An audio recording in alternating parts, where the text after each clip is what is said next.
What's going on, everybody? I'm Max Ralph, Seth Engle, joined today by a third member, special guest today, Adith Gopal, Penn State Sports Analytics Club president. He reached out to us and wanted to hop on the pod, and we talked about it, brought him on. Going to talk, a little bit more numbers for the Penn State stuff. But today, kind of figured it'd be a good idea just to recap Ohio and talk about some thoughts a little sooner than we did with Purdue last week. I guess, Seth, like we talked about it, you can't really talk much about this game without talking about Nick Singleton. And just quick thoughts on that. Yeah, well, you talk about numbers. You don't have to dive too much into the numbers here because they're right there for you. 10 attempts, 179 rushing yards and 2 touchdowns. He was unbelievable. I mean, this is a true freshman we're talking about. Went on to win Big Ten Freshman of the Week. It was really unbelievable to watch. Everyone was so excited to see Drew Aller and Nick Singleton kind of right next to each other. Yep. Yeah, And they both exceeded expectations in their first matchup together. I mean, this is kind of what we expected from Nick at some point, right? I mean, you're talking about five-star recruit, one of the best running backs, if not the best running back in the nation. At some point, we kind of just felt it was going to pop, right? And then we're starting to see this pretty early. I think as Penn State fans, we're all excited to see that early, especially after the struggles from last year. I mean, Nick's already leading the team in rushing yards by a wide margin. I mean, 210 yards versus Katron Allen's 54. That's our 1 and 2. That's absolutely ridiculous. I mean, you can say whatever you want about the long runs, messing with the stats, but at the end of the day, I mean, Nick is putting out really good output. He's averaging 10.5 yards per carry, which, I mean, as a running back, that's a dream, and as a fan, you love to see that for sure. And again, it's only been 2 games, but I mean, what we're seeing with Nick is absolutely incredible. And I do wonder, when are we going to start seeing more of Katron? Will we see more of Katron? Is that going to happen? What do we think about that? Yeah, I think, well, hey, I wrote about it in my Let's Be Frank column this week. Self-plug, go check it out. But essentially, like, I think it's time to stop messing around with Kevon as the starter. I think Kevon serves a role on this team. I think Katron serves a role on this team. We've talked about it in the past. Devin Ford's got a role here. I've actually, it's a tangent, but I've really been impressed by Devin Ford as a passing down back so far this year. Yeah, for sure. But like, Nick Singleton's just different. He is. He's just different. Like, when he hit those runs on Saturday, it was just a different feeling. You kind of felt it before, like, as he was turning the edge. Yeah. You're like, oh. He looked like there it goes. He looked like someone from a few years ago. I don't want to say his name, but he's really giving me a lot of those vibes. And I mean, as a whole, I think our running back unit's kind of doing a lot better. So I am here for statistics, and I do have this interesting stat. So bear with me here. It's called expected points added. So basically, after every play, what's calculated? Like for example, if you get a big play, your expected points added is going to go up. Generally, it's not going to be too much because a field goal is 3 points. Touchdown 6, but I mean, with our run game last year, we had expected points of negative 0.167. We could not run the ball at all last year. It was absolutely pathetic. This year we're right at 0, so at least it's not negative. It's looking a little bit better. We do wonder though. I mean, without those big runs from Nick, like what is that number looking like? But at the end of the day, I mean, we can all agree like our running game's looking a lot better. Yeah, I mean, the explosive play thing was something that we just did not see at all last year. No. And this year, I mean, we saw it with Singleton in week 2. What I wonder is when are they going to get that pass game, really going? I mean, Tinsley's looked nice. Parker came alive a little bit in week 2, almost had that touchdown. Yeah. Obviously, he was called back, but That catch was crazy. When I think about explosive plays in the pass game, I think about KJ Hamler, connecting with Sean Clifford from a couple years ago. We have not seen that. I mean, Jahan Dotson was Jahan Dotson last year. He kind of did his own thing, after the catch. Yeah. But it's really those explosive plays where it's just one guy just goes and he's gone. Yeah, we haven't had a lot of those, and I think the statistics prove that. So we're last currently in the Big Ten in explosive drives, which pretty much means like on a single drive, can we get multiple chunk plays? And we're not getting that at all. I know Franklin had a couple statistics about what he thought of the explosive plays. But overall, I mean, compared to the rest of the Big Ten, I mean, we're kind of lagging behind in big plays and in such a tough conference and especially with the Big Ten East. Like, we're going to have to start getting big plays at some point.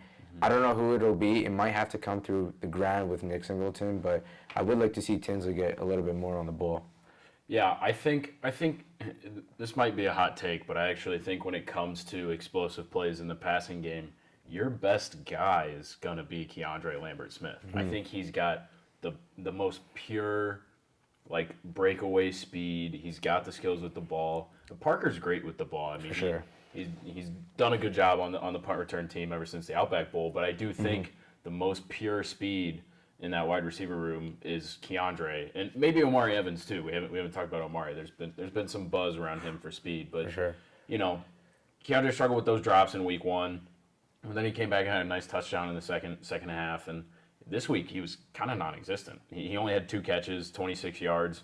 I do look for Penn State to get him more involved. I think they threw just a quick little bubble to him against Ohio last week, and I really liked it. And I thought, he's good with the ball in his hands, but, explosive play came from Brenton Strange against Purdue. And we talked a little bit about tight ends, but that's a group that kind of feels like it keeps underperforming.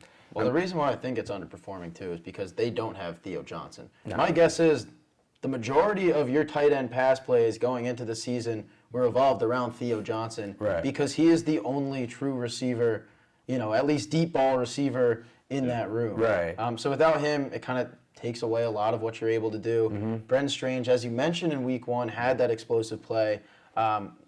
Deep ball, great play.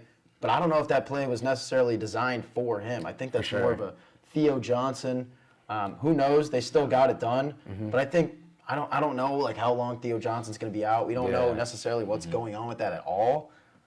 Yeah. When he comes back, I think we might start to see, this offense, show a new side of what they're able to do in the pass game. Well, it's interesting with our tight end group because we've consistently, at least for in the recent era, we've had our fair share of great tight ends, and we've been blessed to see Pat Freiermuth, Mike Gesicki. But now I feel like the game, and I think Penn State as a traditional program is starting to move towards the new modern program of that, trying to be a little bit more spread out, be a little bit more speed oriented, a little bit more towards the outside. I do wonder, are we in that transition period right now? How is that going to look? Especially, you mentioned Well, I think that's just Mike Yurcich, too. Yeah. He came in and kind of just changed all that was Penn State's offense. That's true. This is no Joe Moorhead offense. That's for sure. It's no Ricky Ronnie either. This is Mike Yurcich. I think they're starting to get more comfortable with what they're able to do under Yurcich's mind. Just second year in the business. Yeah, for sure. But, it still takes time. Right. It's similar to what Franklin said the other day at practice, where he talks about year 1 and year 2 for a player. But how about for a coordinator, where it's year 1 to year 2, year 2 you're able to reflect, but you're still growing. So I think we're just going to start to see the offense kind of, unfold as the season goes on. And you also mentioned the usage of Lambert-Smith. I do think in this new offense, as the season goes, to kind of answer your initial question, I do think we're going to see a lot more of him. If we think about, with Clifford, trying to get the ball out of his hands, making sure he doesn't have to hold on to the ball and make a lot of decisions, getting those quick little bubble screens, little crossing routes to Lambert-Smith is probably a great way to start. You want to get the ball in one of your fastest, most electric players' hands, and that's a great way to do it. It's an interesting kind of tie-in to where we started this with the run game, is because those things are great, and James Franklin and Mike Yurcich all kind of have the buzzword where they say those screens are an extension of the run game. Throwing quick passes, though, doesn't work when you just have no run game.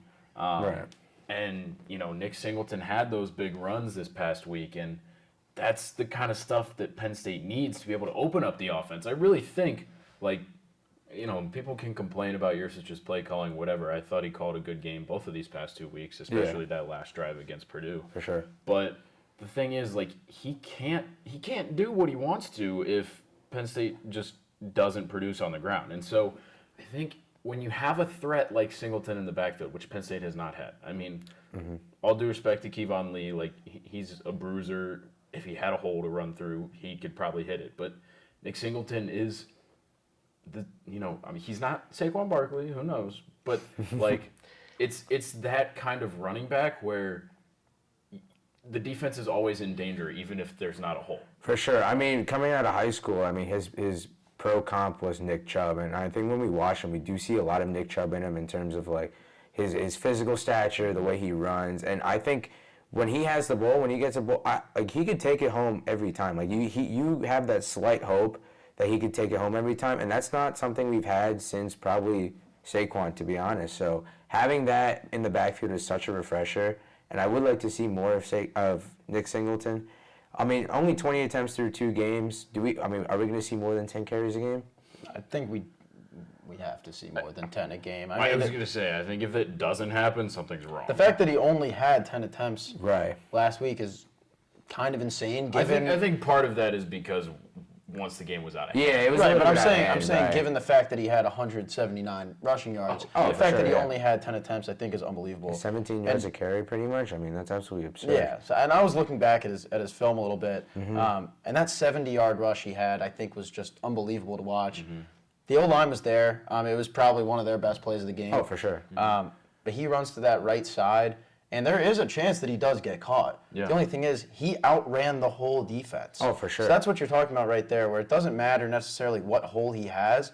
If he has any hole, there's a chance he's going to the end Exactly. zone. Right. That does not happen with normal running backs. That's Oh, for how sure. it was with Saquon Barkley. That's It how ha- Nick Chubb was. Yeah, I It mean, hasn't happened with Kevon Lee. Yeah. It hasn't happened with Noah Kane in the past, and that's the wrinkle that can take this offense to the next level. And I think it's why I don't know if you've got the numbers pulled up as to how the drive shares have kind of gone with that running back rotation, but I think Right. that's why it's time to just like say screw it to the rotation and say, hey, Nick Singleton's going to get 15, 20 carries a game. These other guys are going to get 5 apiece, and that's what it is because he just brings another element. For sure. I mean, I would like to see Nick more in the passing game. I think that's one part where he doesn't get as many appearances as in the passing game. I mean, I do think, you just got to get the ball to him and let him do his thing, whether it's on screens, on a little like option route, get him the ball. We kind of mentioned this with Lambert Smith earlier, but like you just want your best players to have the ball, and Nick Singleton is one of our best players. So we have to get him the ball in some sort of way.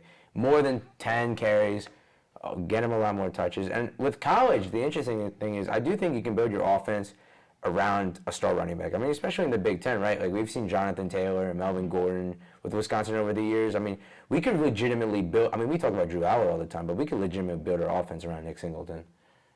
Yeah, I mean, there's room for that. I do think kind of a point that I wanted to get to and hadn't gotten to yet is that while Nick Singleton has that ability and got around the edge for those runs on Saturday, the running between the tackles still wasn't what you want it to be. And I think that could be something that hurts Penn State when it goes down to play an SEC team this next week.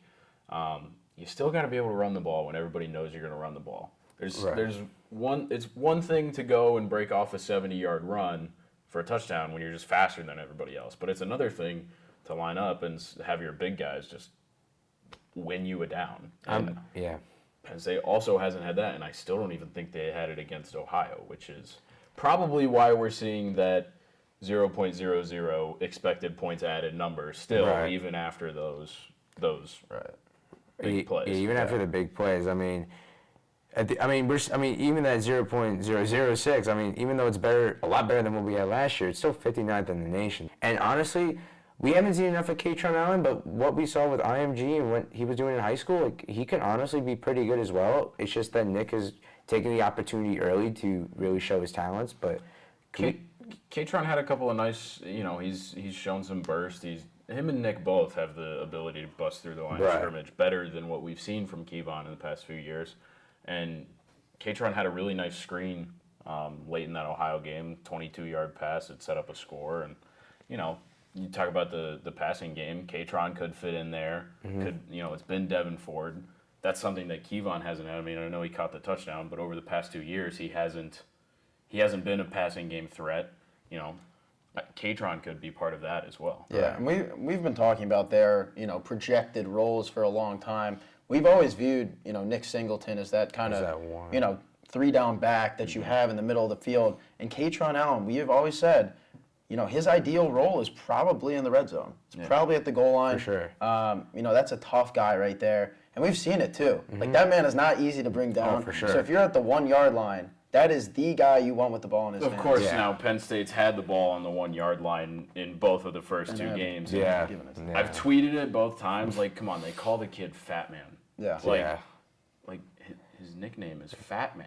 Yeah, and they haven't handed it to him on the goal line. That was ridiculous. It's been Sean Clifford quarterback sneaks each for 2 different 1-yard plays, and you know what, he's gotten in both times, but just like, just do me a favor. It almost makes too much sense. And I want to go back to what we were talking about, the O-line too. What I think is the problem right now is there is a huge contradiction between the line right now. The left side is actually unbelievable right now. Olu Fashanu is one of the best offensive linemen in football over the first 2 weeks. I was just looking at the PFF grades earlier, and you know, PFF grades are one thing; they're subjective, but it is usually a pretty good marker. Olu Fashanu is the highest graded pass blocking offensive lineman in the Big Ten currently. He has been unreal.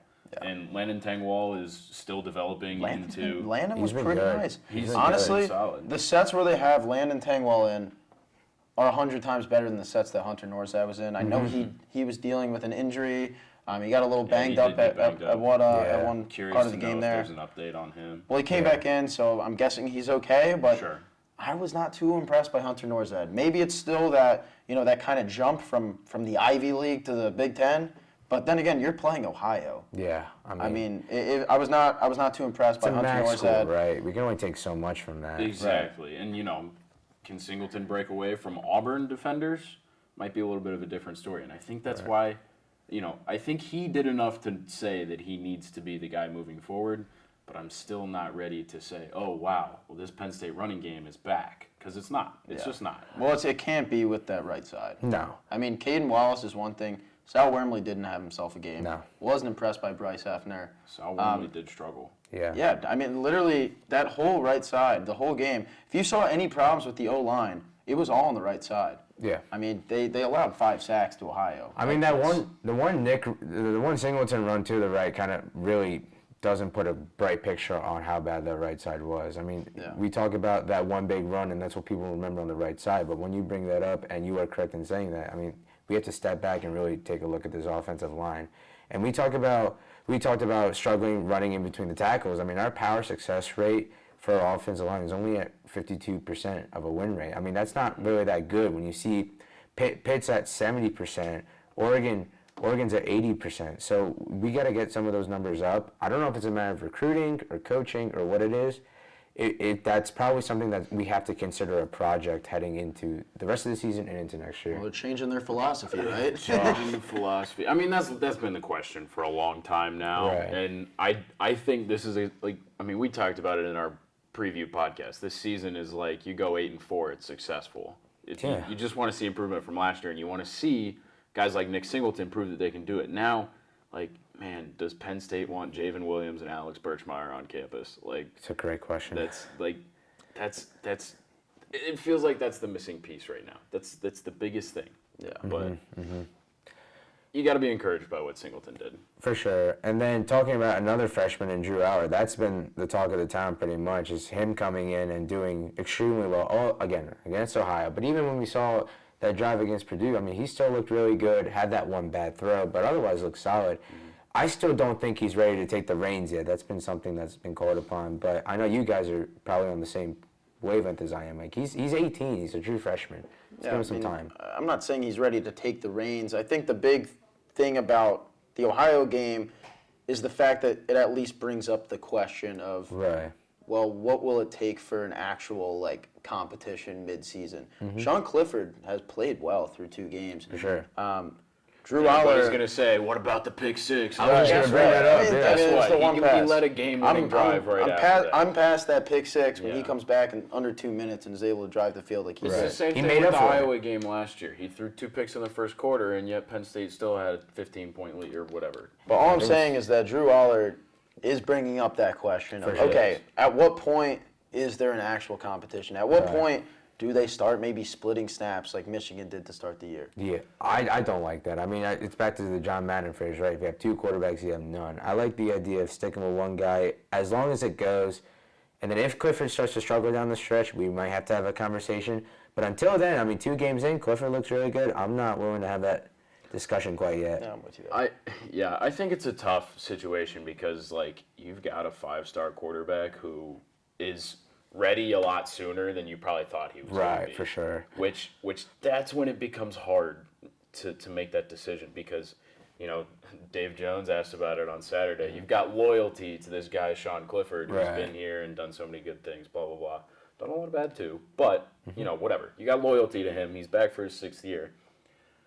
The way I essentially see it being played out is that Sean Clifford's going to start and play every snap of every game, unless it's a blowout, Right. until he gives you a reason to put Drew Aller in the Right. game. I think that's what it is. I think Penn State's really, really in a good spot and really happy with its fail-safe. Oh, for sure. I mean, with Drew, the tough thing is, I mean, we see him in these little spurts of how great he is, but again, at the end of the day, I keep mentioning he's 18, true freshman. If you ask him to go a full 60 minutes in a tough environment, like for example, let's say down south at Auburn, right? If you put him in that sort of environment, what are we really going to get out of a kid who's really honestly still raw? I mean, he's progressed really fast, but let's not forget he was only a 3-star recruit, however many months ago, and instantly rose up in the rankings. So let's not get ahead of ourselves.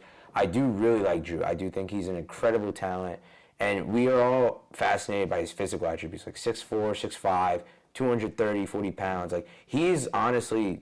I mean, everyone says it. He's pretty much Josh Allen in terms of the size. Big Ben too. Right. I mean, a little bit more mobile, I'd say, in the modern era. But in terms of the size, the arm, I mean, everybody has that sort of love for those tough, gritty Midwestern quarterbacks, which Drew Aller is. I mean, I think that's a real thing. Is that not a real thing? I mean, I'm a Midwest guy. We're both Midwest guys. That's right. That's fair. I mean, you're like a half Midwesterner. Grew up in Chicago. well, there you go. I mean, But you're a New York. You're more Midwest than I am. I am Midwest through and through. yeah, I mean, we talk about, like, I love making these, like, NFL comparisons, but we talk about, like, I mean, I hate to say it, but Carson Wentz a few years ago was the talk of the town, right? I mean, nearly an MVP winner. We talked about how tough he was, how gritty he was, like, fighting for every yard. I still remember the escape against Washington on that Monday night game. Like, stuff like that you just love. And Brett Favre back in the day, throwing all those interceptions, but it doesn't matter because he'd throw a touchdown right back. I mean, No, it's the same way with Josh Allen. For sure. Yeah, I mean, there's something to be said about the way football fans are obsessed with, like, a get down and dirty. right, a kinda certain guy. model of guy. The thing that's right? weird about Drew Aller, though, is He's that not he that is, guy. he's not like that at all. No, he's not. I mean, No. the kid, He's they've said that he never talks. He's That's his methodical. teammates. That's been one of the biggest things, though, that, like, especially members of the offensive line have said is one of the biggest things that he's progressed in since the spring is that he is more vocal on the field Okay, he's at the very speaking now. least. Well, I mean, as long as he's able to, Clap. if they can hear the calls and like Right. Right. someone else from last Well, year. and that's part of they him don't being understand. that's another layer of, like, outside of just his pure arm talent and whatnot. That's another layer of why Sean Clifford will play over him because Drew just doesn't have the command of the team yet. He doesn't have the command of the offense yet. He doesn't have the command of just being a field general. I mean, Right. there's something to be said about, like, just being in that environment for 6 years. Like, Right. Sean knows how to thrive in a Big Ten environment. I mean, we talk about the locker room. I mean, if you start playing two guys at once, which some people have suggested, I mean, what Michigan's doing, like, how disastrous is that for the locker room, isn't it? bad. You're gonna ask them to pick a side between Drew and Sean. That's not gonna end well. I will say, when I played football my senior year of high school, we played two quarterbacks pretty heavily. And Coach Fisher, I doubt you're watching this, but I hated that. Like, Yeah. like, I mean, it wasn't a matter of, like, I loved both of the kids, but we lacked consistency in the way Right. our offense was ran, and I just wish we would have stuck with one guy the whole time. But it's different from high school to college too, and Right. I wasn't playing Penn State caliber players, so Yeah, I mean, it's even different from college to NFL, but it's interesting to bring up these analogies because it gives us another perspective of what we're looking at. I mean, analytics, like it can be all numbers based. You can make it all about numbers, but at the end of the day, it's just recognizing patterns. So you using your own eyes and seeing what you believe is to be true or not. That's really analytics, and then the numbers just help to see, can we confirm what you're seeing is correct? And if they don't, then that's why we're here to talk. We're here to see what's the difference between the numbers and what we see on the field. Why is there a difference? What can explain that? So that's the beauty of analytics, and that's the beauty of just watching the game we love, right? So, Yeah. for sure. There's a lot to talk about. I mean, this, like we said, this season's more about improvement from last year and seeing those young guys. But who knows? I mean, week 2 against Ohio was good, but there's a lot bigger test coming next week. We've gotten this far, we barely talked about the defense. I mean, that's how electrifying the offense has been, but that's also how many questions the offense has. So I'm excited to see how this goes the rest of the season. But, I mean, the defense, what can we really take away from the defense after 2 weeks? I mean, giving up 24 points against Purdue with the pick 6. I mean, and then against Ohio, it's also Ohio. What can we really say about this defense and what to expect against Auburn? I mean, I think the secondary's been pretty much what we expected. Yeah. And pass rush is still working its way up there. And as far as young guys go, Abdul Carter's legit. For sure. Yeah, my question is all pass rush. I mean, the secondary, like you said, has pretty much lived up to all expectations. Pass rush is the question. For sure. Keisa Isaac, I asked him about, his health status after the game. He said, I'm not 100%. I'm 80 to 85. That's not where you want your, one of your starting defensive ends to be. That other starting defensive end is Nick Tarburton, who really just hasn't shown up at all in 2 games. No. Chop Robinson's stolen the show. He's shown glimpses, but he hasn't shown consistency. Yeah. There's a certain consistency that Arnold Ebiketie had last year, consistently in the backfield. Always saw his number. Even Jesse Luketa, he wasn't as flashy, but especially when he got after guys. So when he got into the run game, Jesse was great. Right. It's just something that we haven't seen through 2 games, which is weird because they're not. I mean, Ohio just doesn't have that great of an O-line. No. I thought that was going to be a game. You start to see more chop. Adith is going to, pop up. He was someone people were so high on coming into this year. Right. I think eventually, too, you might start to see some of those interior D linemen start to pop up more in the backfield. I really like Hakeem Beamon as, a guy that just gets down to it. He gets to the quarterback, Oh my gosh. which makes this Penn State D line so much different.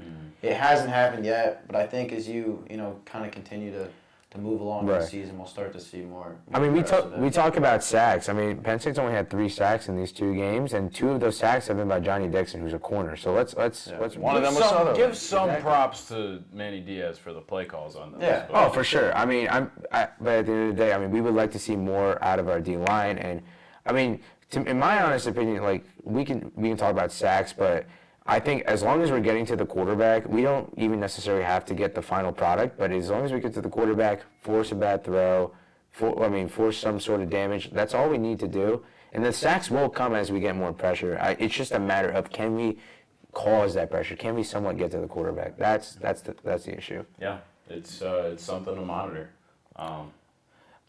Run defense looks a little bit better though. Having PJ back really helps for that though. So I mean, because last year, we're talking a brutal Illinois game, the ending of the Auburn game. I mean, we're talking about getting gashed. We look a little bit better there at least. See Tank Bigsby again this week, so that'll be that's the challenge.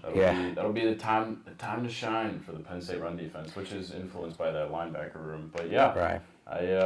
That's pretty much it for us. I mean, that's a big recap of the Ohio game. I really like that expected points added number, and I think it's interesting to kind of compare it with, hey, those big runs are going to help it, but then it's still kind of a low number. For sure.